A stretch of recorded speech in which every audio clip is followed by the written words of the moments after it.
البدع والأهواء، أهل البدع العقائدية وأهل البدع السياسية.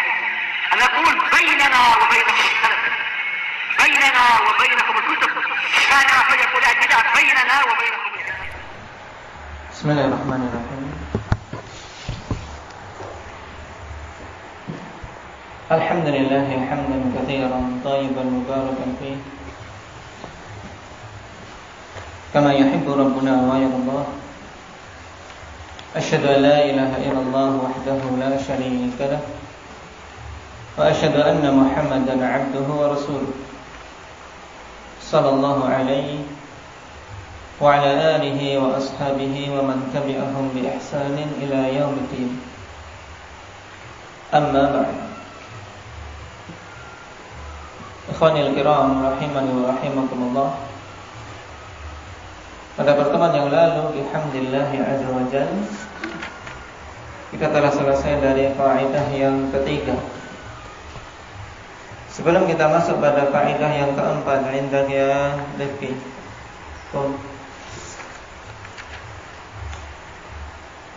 Kaidah yang pertama bagaimana?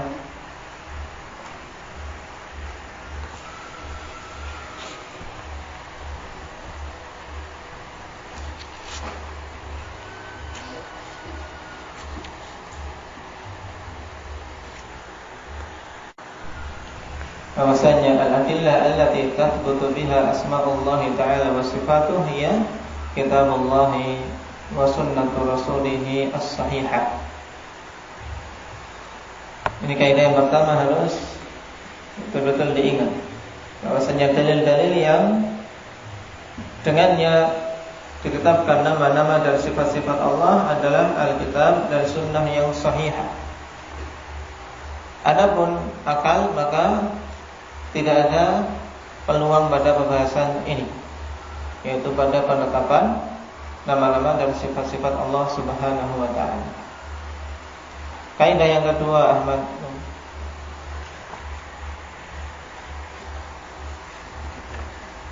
Ini Pak Saudara.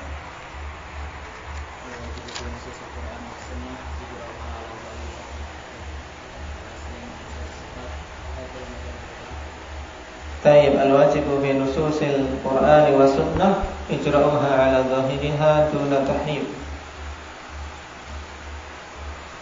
Ma makna?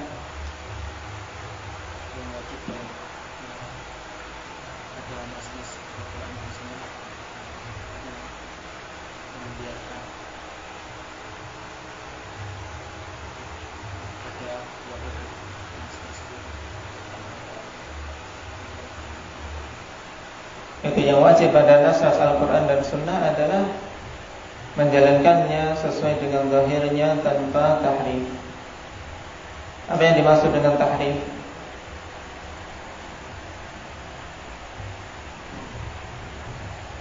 Memalingkan dari makna yang zahir kepada makna yang lemah. Baik, mengubah makna kepada makna yang batin. Kemudian kaidah yang kemarin kita ambil apa ucapan? Kaidah yang ketiga bagaimana? Ahsanta, bahwasanya zahir nusus tentang sifat-sifat Allah Subhanahu wa ta'ala itu kita ketahui dari satu sisi dan tidak kita ketahui di sisi yang lain. Nah, dari sisi makna kita mengetahuinya karena memang Allah Subhanahu wa ta'ala turunkan Al-Quran, demikian pula Allah utus para rasul yang dengan sesuatu yang diketahui maknanya. Petunjuk dalam Al-Quran dan petunjuk dalam sunnah Nabi SAW sesuatu yang jelas. Maka dari sisi ini bantahan untuk siapa? Alif Mufawwidah. Nah, untuk mufawwidah yang mereka mengatakan bahwasanya nas-nas itu tidak diketahui maknanya. Kemudian dari sisi yang tidak kita ketahui, sisi apa? Muhammad, sisi kaifiyah. Nah, sisi kaifiyahnya kita tidak mengetahuinya. Baik. Ini bantahan untuk siapa? yang mereka menetapkan kaifiyah tertentu bagi sifat-sifat Allah Subhanahu wa taala. Indaka alim.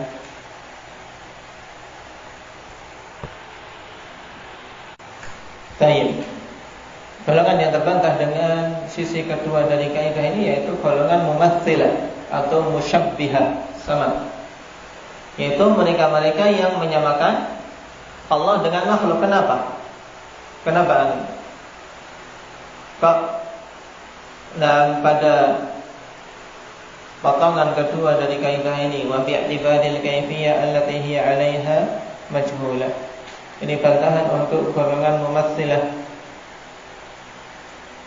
atau musyabbihah.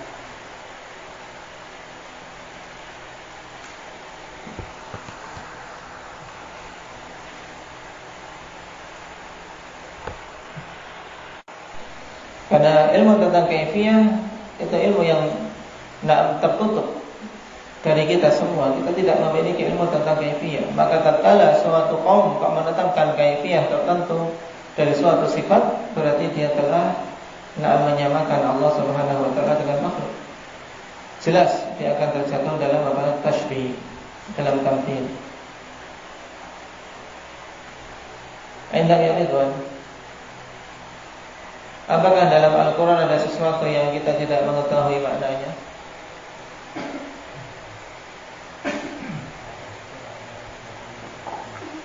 Nah, ada sesuatu yang kita tidak mengetahui maknanya, tapi secara nisbi. Maksudnya secara nisbi?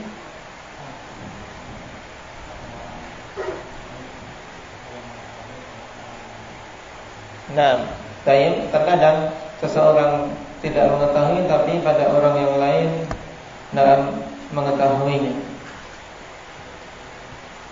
Adapun kalau kita katakan tidak diketahui secara mutlak, maka tidak mungkin. Sebab Al-Quran diturunkan bilisanin Arabiyyin mubin, dengan bahasa Arab yang jelas. Nah, kita masuk pada kaidah yang keempat. Qala al-'alama Ibnu Utsaimin rahimahullahu ta'ala, al-qa'idatu ar-rabi'ah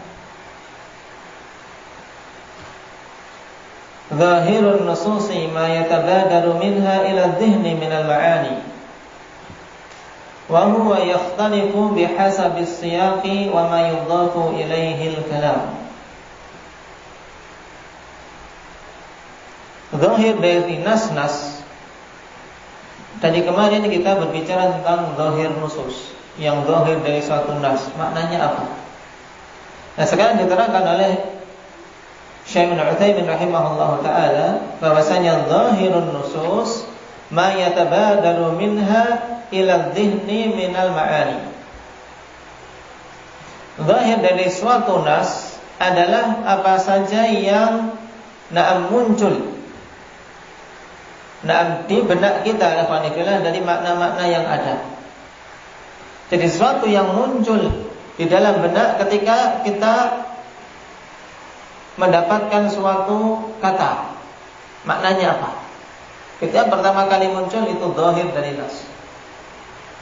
Misalnya ketika kita mendengar kata yadun, yang pertama kali muncul dalam benak kita yadun adalah apa?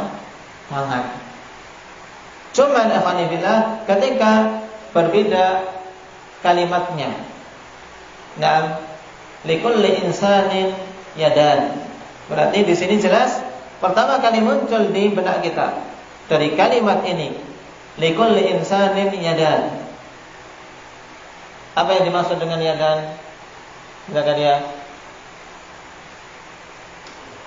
Dua tangan. Setiap manusia memiliki dua tangan. Ini pertama kali muncul di benak kita. Oh, yang dimaksud ya tangan ini. Tapi ketika seorang mengatakan tayyib,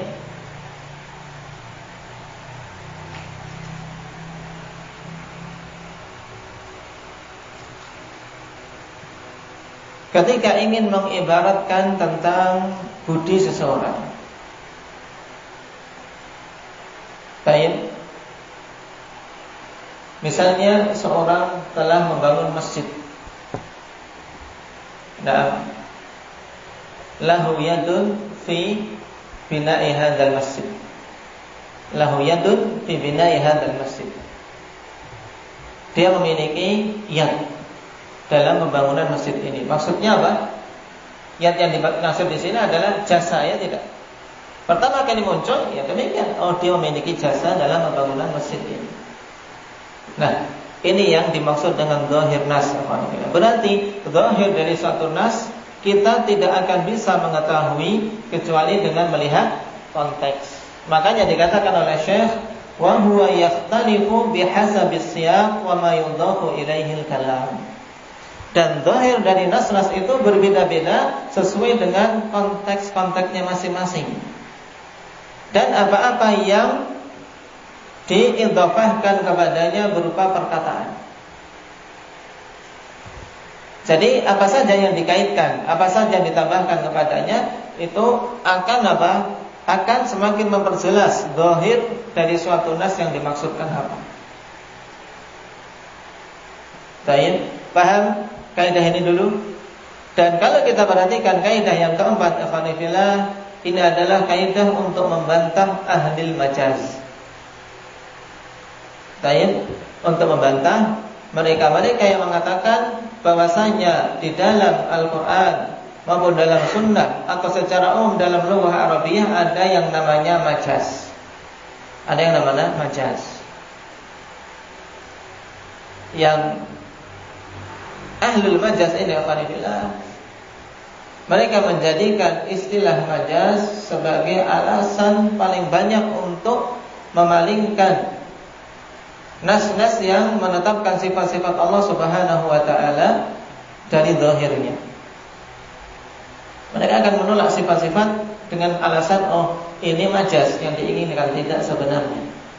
Misalnya, baik, di antara sifat-sifat Allah Subhanahu wa taala sifatul ghadab, sifat murka.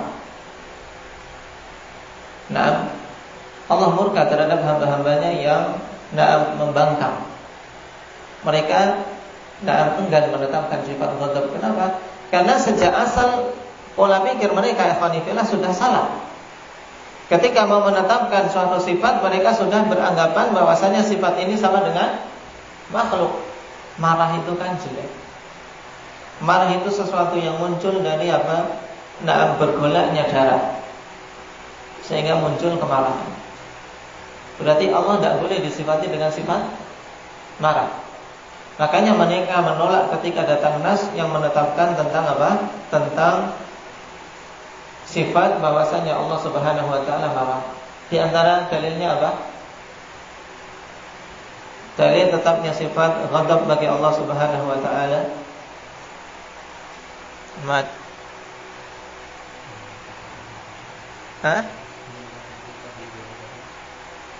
Minal Qur'an. Nah, inna rahmati taghlibu ghadabi la ba's minas sunnah. Dalil minal Qur'an di belakang-belakang banyak.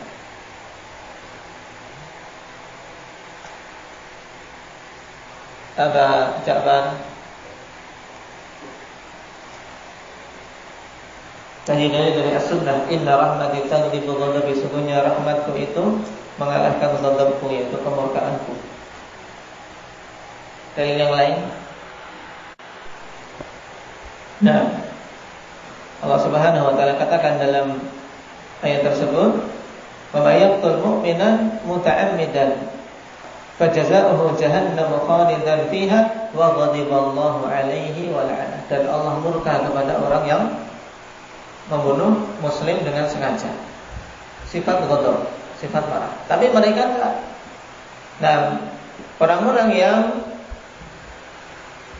telah menyamakan terlebih dahulu ikhwanifillah dalam pola pikir mereka, akhirnya mereka enggan untuk menetapkan sifat murka bagi Allah. Tidak mungkin. Karena itu menurut mereka sifat yang jelek. Kenapa? Karena sudah mereka samakan dulu dengan makhluk. Padahal seandainya mereka dalam menetapkan suatu sifat sebagaimana yang dilakukan oleh Ahlus Sunnah wal Jamaah, sebagaimana telah kita lewati, dalam menetapkan sifat harus menjauhi apa? Menjauhi apa? Tamtsil dan takyif, tidak boleh menyamakan. Ditetapkan saja, tidak usah repot-repot. Tetapkan dan sifat itu sesuai dengan keagungan Allah, tidak ada kekurangan, tidak ada cacat padanya. Berbeda dengan sifat makhluk. Tapi mereka akan terlanjur dalam pola pikir mereka tamthil, yaitu penyamaan sifat-sifat dengan makhluk. Hanya harus mencari jalan. Oh, gimana ini? Dalam Al-Quran tidak mungkin kita ingkari kata ghadab tersebut. Akhirnya mencari cara. Nah, muncullah yang diistilahkan dengan apa? Dengan majaz. Itu yang dimaksudkan bukan makna aslinya, tapi itu makna majaz. Yang dimaksud dengan majaz adalah apa? Sekedar gaya bahasa atau kiasan, itu mudahnya. Nah, jadi tidak diinginkan makna aslinya. Baik, yang dimaksud dengan ghadab di sini adalah apa? Kehendak Allah untuk menghukum, kehendak Allah untuk menimpakan azab. Ini salah satu contoh. Jadi penting memahami kaidah yang keempat ini. Setelah kita selesai dari kaidah ketiga yang membantah ahli tafwid dan ahli tamthil, sekarang masuk pada kaidah yang keempat untuk membantah ahlul majaz.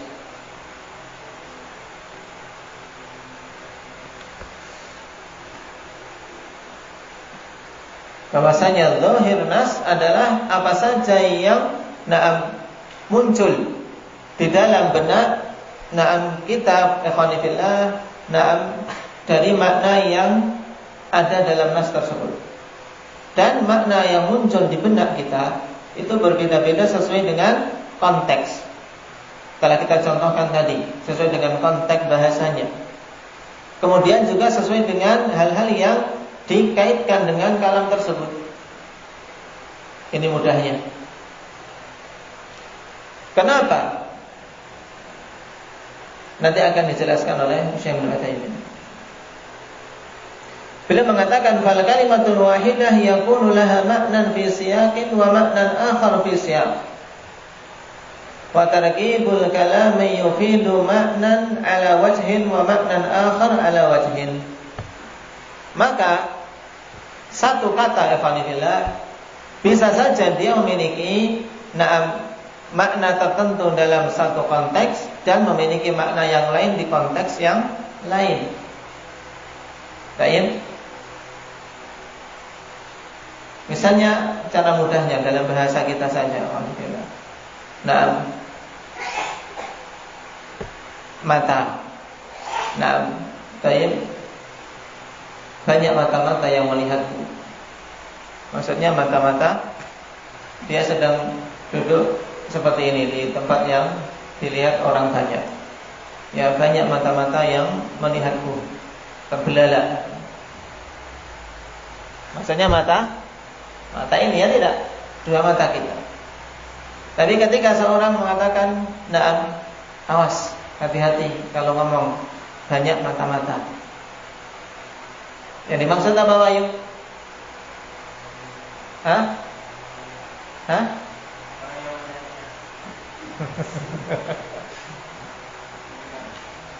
Sekarang berarti kan konteksnya dia sedang rapat perkara yang penting. Baik. Kemudian temannya mengatakan, awas, hati-hati kalau bicara. Banyak mata-mata di sekeliling kita. Maksudnya apa?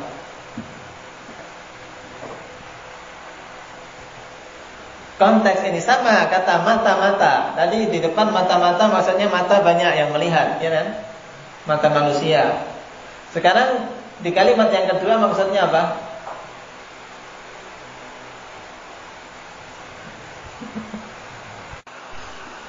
Yaitu mata-mata di kalimat yang kedua, awas. Hati-hati bicara banyak mata-mata di sekeliling kita. Maksudnya ya apa? Ya, yang ditugasi untuk apa? Mencari berita. Memata-matai. Maksud memata-matai maksud. Bukan mata ini, ya kan? Taib. Maksudnya spionis atau apa? Intel. Nah, paham? Nah, sama katanya, tapi ketika kalimatnya berbeda, nah, maka maknanya pun berbeda, ya tidak? Nah, itulah yang diinginkan oleh Syekh Ibnu Utsaimin. Jadi satu kata, ikhwanillah, terkadang dalam satu konteks memiliki makna A, di konteks yang lain memiliki makna B. Taib wa tarkibul kalami yufidu maknan ala wajhin wa maknan akhar ala wajhin. Sehingga susunan suatu kalimat itu memberikan faedah penunjukan makna. Penunjukan makna atas sisi ini dan menunjukkan makna yang lain atas sisi yang lain juga. Taib. Dan pada kedua kondisi ini kita katakan itu adalah makna hakiki. Paham? Bukan kita katakan makna majaz. Ketika kita mengatakan mata-mata yang berarti mata manusia yang melihat, itu juga hakikatnya tidak. Ketika kita menginginkan dengan kata mata-mata itu adalah Intel, itu juga hakikat, bukan majaz. Paham? Nah, sekarang dalam bahasa Arab, kalau tadi contoh dalam bahasa kita biar lebih mudah, untuk menunjukkan bahwasanya suatu makna ikhwanillah sangat dipengaruhi oleh susunan kalimat. Makanya ketika seorang memahami suatu kata ikhwanillah, pahami konteks kalimat itu apa. Nah, antum ketika membaca kitab misalnya, melihat di kamus, dalam kamus kan satu kata banyak artinya, ya tidak? Makanya harus dipaskan dengan konteks kalimat yang ada, baru bisa menerjemahkan dengan baik. Sekarang contoh yang ditetapkan oleh Syekh Ibnu Utsaimin. Falafdzul qaryah, lafaz al-qaryah. Nah, qaryah makna yang paling banyak digunakan apa qaryah? Indah ya.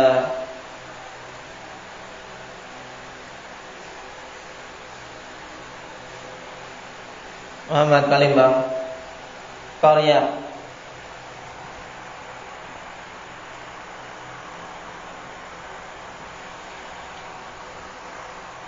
Apa makna qaryah? Desa. Baik. Falafdzul qaryah masalan sebagai contoh.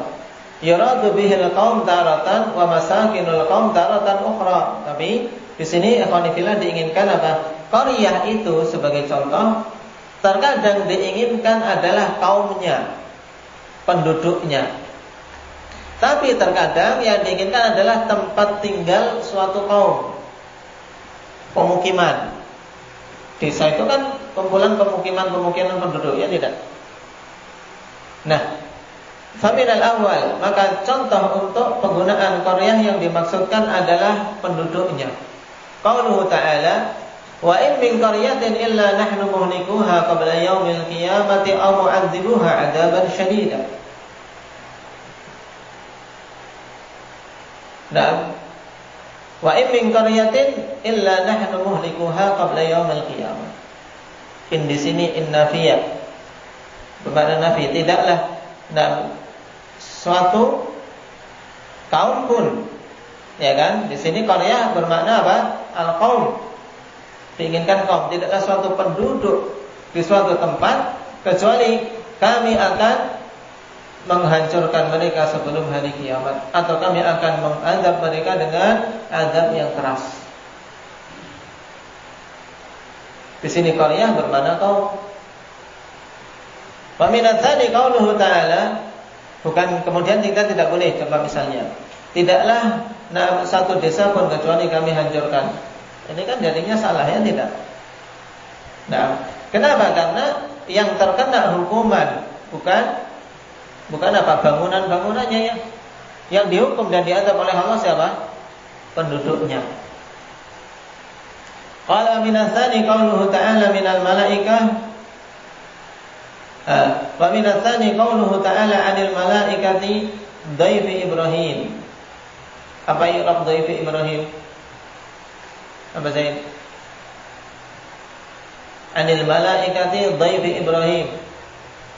Badal.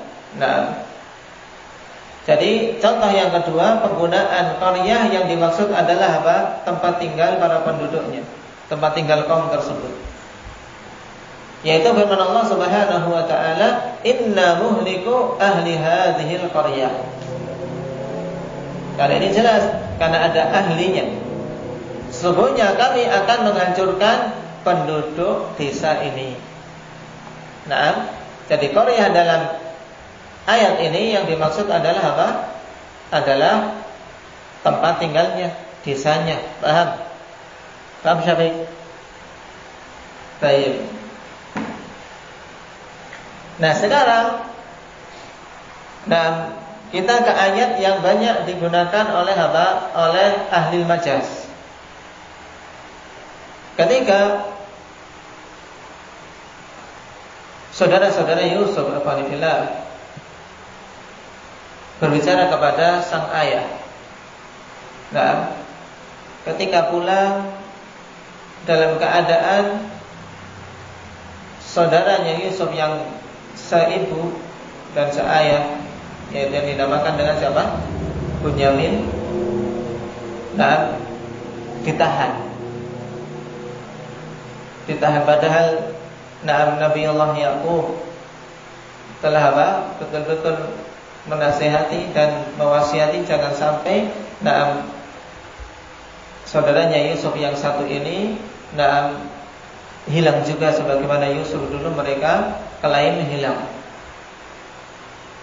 Maka ketika pulang tanpa membawa Bunyamin, mereka mengatakan apa? Was'alil qaryatal lati kunna fiha wal 'ira allati aqbalna fiha. Tanyalah qaryah. Jadi maksud qaryah apa di sini? Tentunya pertama kali kita mendengar kalimat seperti itu, was'alil qaryatal lati kunna fiha. Tanyalah desa yang dulu kami di sana. Maksudnya yang disuruh ditanya apa? Kaumnya ya kan, penduduknya ya kan. Masa mau datang ke apa? Ke balai desa. Tanya ke bangunannya atau tanya ke pohon-pohon di situ, tidak akan mungkin. Nah, tapi yang dimaksud was'alil qaryatal lati kunna fiha maksudnya tanyalah penduduk yang ada di desa yang dulu kami di situ. Mengisahkan bagaimana saudaranya Yusuf itu ditahan dikarenakan apa? Dikarenakan tuduhan mengambil gelas kerajaan. Baik. Nah, jadi afanillah yang ingin disampaikan oleh Syekh di sini bahwasanya zahir dari suatu nas, yang dimaksud nas adalah apa? Kalimat. Ya, zahir dari suatu nas adalah sesuatu yang muncul di benak kita berupa makna-makna. Dan makna yang muncul ini tidak semuanya sama, tapi makna ini muncul berbeda-beda sesuai dengan konteks kalimat. Paham? Muhammad Palimbang? Baik, besok harus bisa menjelaskan. Baik, mungkin itu dulu. Paham ya Khalifillah? Karena memang kalau sudah kita berbicara tentang hubungannya dengan majaz butuh betul-betul paham. Sebab istilah majaz ini merupakan apa? Persembunyian yang paling disukai oleh ahlul bidah. Makanya Ibnu Qayyim rahimahullah taala dalam Shawa'iq Mursalah mengatakan apa? Majaz termasuk tauhid. Sampai dibikin bab khusus, yaitu apa? Kasrut tauhid ar-rabi', yaitu apa? Menghancurkan tauhid yang keempat, yaitu majaz. Sehingga saya di urutan keempat. Tauhid yang keempat, yaitu majaz. Karena sedikit-sedikit ketika datang nas, oh itu majaz. Harus kita maknakan kepada makna yang lain dan seterusnya. Sekarang kaidah ini dulu paham belum? Paham ini? Barakallahu fiikum. Kemudian